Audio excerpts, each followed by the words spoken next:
Hello all of you lovely people, welcome back to my channel, welcome back to my mountain bike slopestyle compound, where today I'm going to be building a quarter pipe, and I'm delivering on a promise of building this quarter pipe because I said about it just over a week ago, and I'm really keen to have a session on that said quarter pipe before going away to Whistler in a couple of days.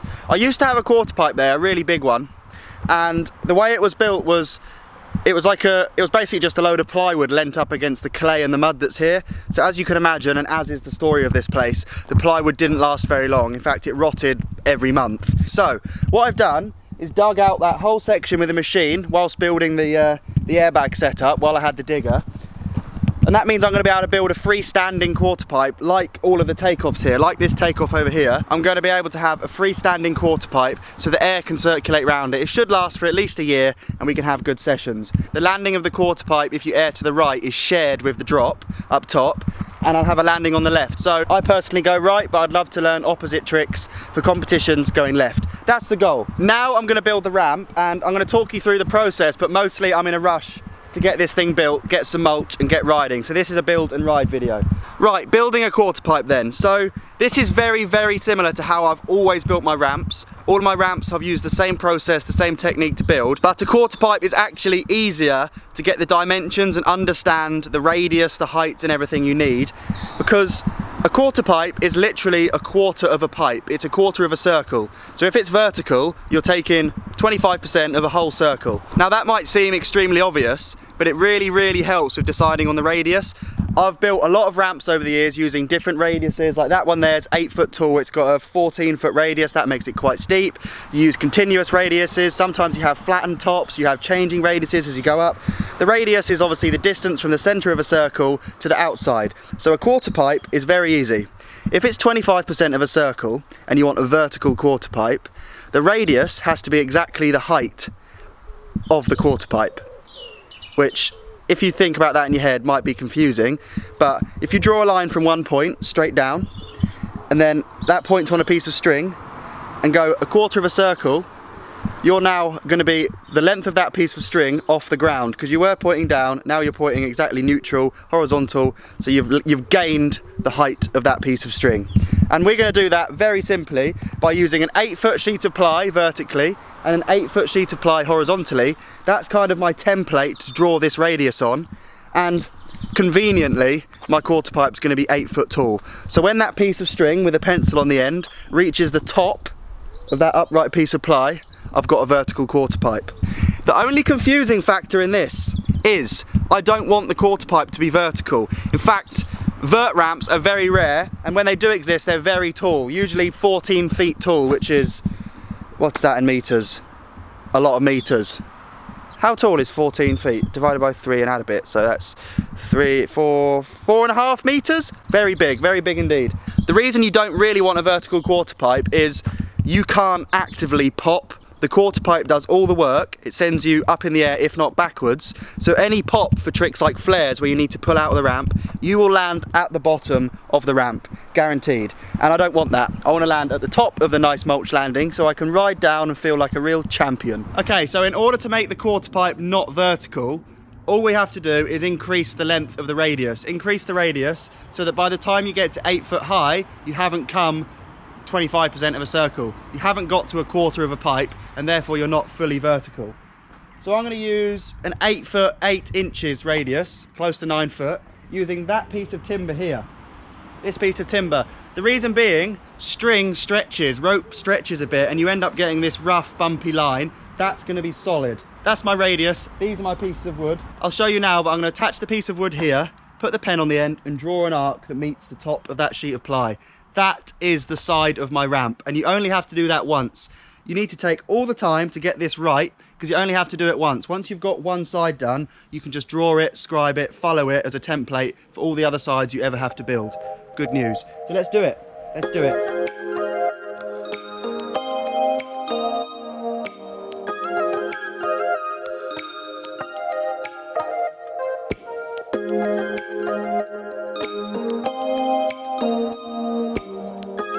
That piece of timber is anchored to the floor. I've screwed into another batten which is weighted down, so that can move freely, completely freely like that. My mark, which is 8 foot 8 inches, from the end is here. So that's just inside the board, because that's going to be where the ramp starts, going that way. And I put a 10mm hole through the piece of timber for the pen to sit in, so that everything's exact and everything's just right, just how I like it, numerically accurate. Right, I'm going to draw that line, get the jigsaw out, get the generator out because we don't have power here, and get this thing cut. It's really worth noting, because I've made this mistake loads of times, that you don't need as many sheets of ply as you think. Even though the side of this ramp is going to use 2 sheets of ply, that can fit onto there with the offcut, and that can fit onto there with the offcut. So I actually only need these 2 sheets to build the entire frame of the ramp. So I'm quite lucky with this one. I only need 2 sheets of 18mm ply. I use 18 because it's really thick and doesn't need to bend. So you just use the thickest stuff you can find, so it's strong and lasts long. It must be so annoying watching an English channel where we flip between metric and imperial, feet, inches, millimeters, meters so often. It must be infuriating. Oh well.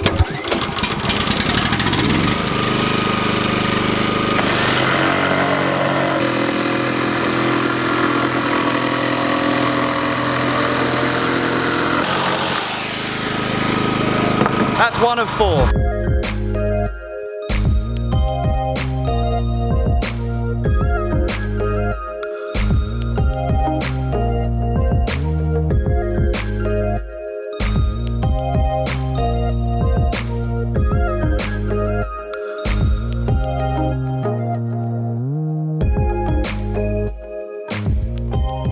So I've cut the wood, and this is now the shape of the side of the ramp, and I've copied it across. So I've now got both sides of the ramp.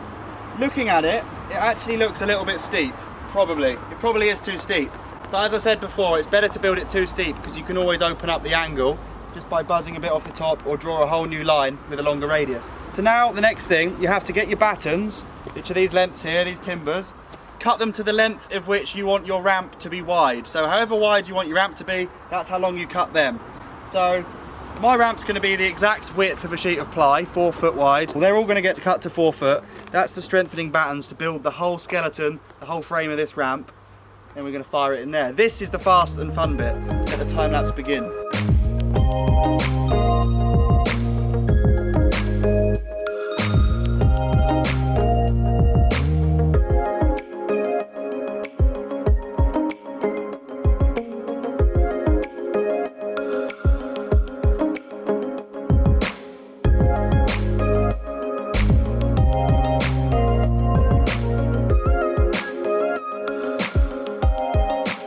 Time lapse, I'm guessing that process is pretty self-explanatory, but 2 really important things. Build the ramp on the most level ground you can find. If your ground's not level, your ramp won't be level, and when you move it to where it's going to go, it won't even sit there. Secondly, measure the gaps between those battens. When you put the ply on, you can no longer see them, and it gets really hard to get your screw to line up with what's underneath and actually grab those battens. So if you measure them all equally, it becomes really easy to line them up and kind of hit a target every time. Third thing, I always used to lay the battens like that, sideways. That way is literally twice as strong. Do that way. Literally, honestly, do it like that. I've done it like this because I'm joining the 2 parts of the ramp. There, look. So, pretty self-explanatory. This is an 8 foot quarter pipe, 4 foot wide, but it's got quite a lot of side flex on it, and the way to stop that is to put one diagonal piece of timber across the back and screw it into all 3 anchor points, bottom, middle, top. If you put a screw through all 3 of those, you're going to eliminate that completely. Pretty good, pretty straightforward. Problem solved.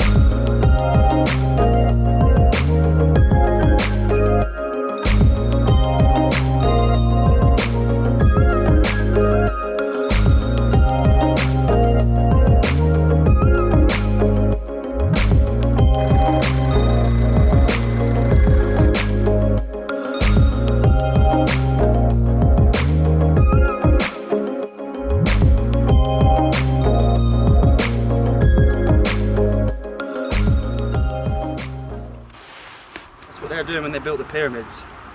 Tea towel, knee pads, young George. Very nice. There's the ramp, freshly plied, fresh mulch landing. That will be the most insane soft landing, like you can land on your head in that stuff when it's box fresh. The ghetto rolling is evidently very ghetto. George, what you got? 540. First run? Not first run. Ready, young George? Ready. Ghetto rolling.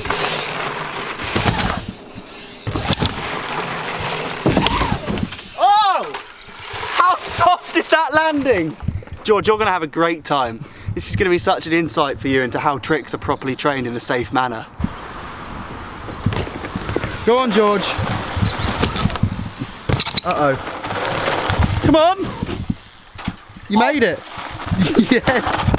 That's so soft. That is so soft. Well done. Cheers, mate. Are you surprised at how soft it is? Yeah, I nearly went over the bars how soft it was. Also, the quarter pipe is extremely steep. Yeah. Maybe too steep. But that kind of helps with flare tail whips and double flares. Yeah, I'll do one later.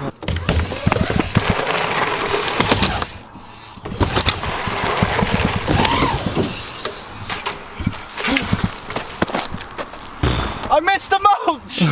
I landed here, the problem area. Great. No one's technically landed a trick yet. Do you want to be the first? Go on. Do a one-hander. Hello! George lands the first quarter pipe mulch trick of 2019, technically ever in 2019. You could even say it's a world's first.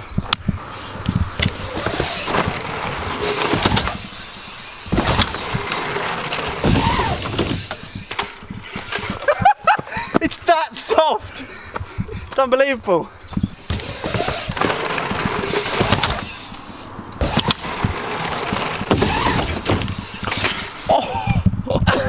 This is the best. Do you know what the problem is? When you get to the top of the ramp, it leans back. So all my pop turned into ramp rock.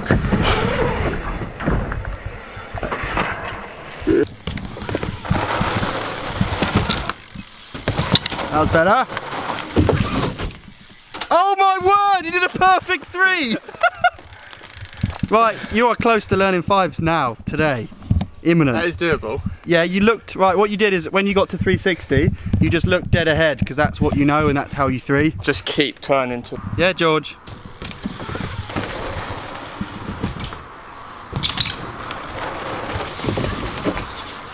Oh, so close! We need to stop this ramp rocking.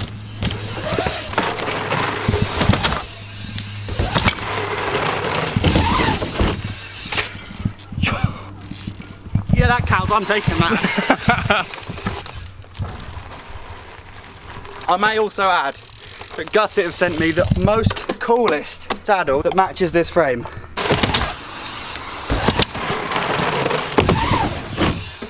Oh, we land something now, yes!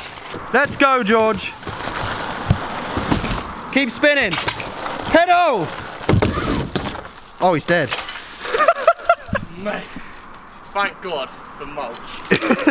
You know what happened? My back wheel hit, didn't it? Back wheel slammed the takeoff. Oh, he's dead. Again. Again!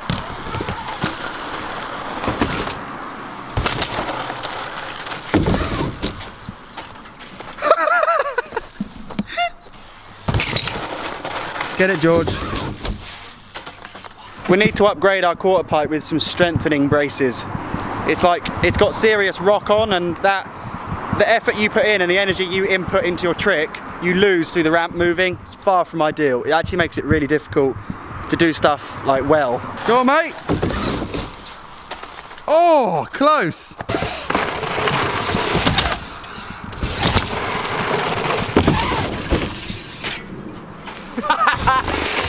It's a fact that that ramp is not behaving as we need, but it's perfect, it just rocks. We could fix it, but we both have to leave really soon and it's so annoying. Because this is going to unlock a lot. It's cool, I like being here and we've got a new feature, so I hope you've enjoyed today's video. And when I'm back from Canada, Whistler, sessions are going to go off like you've never seen. I'm hungry, so let's do it.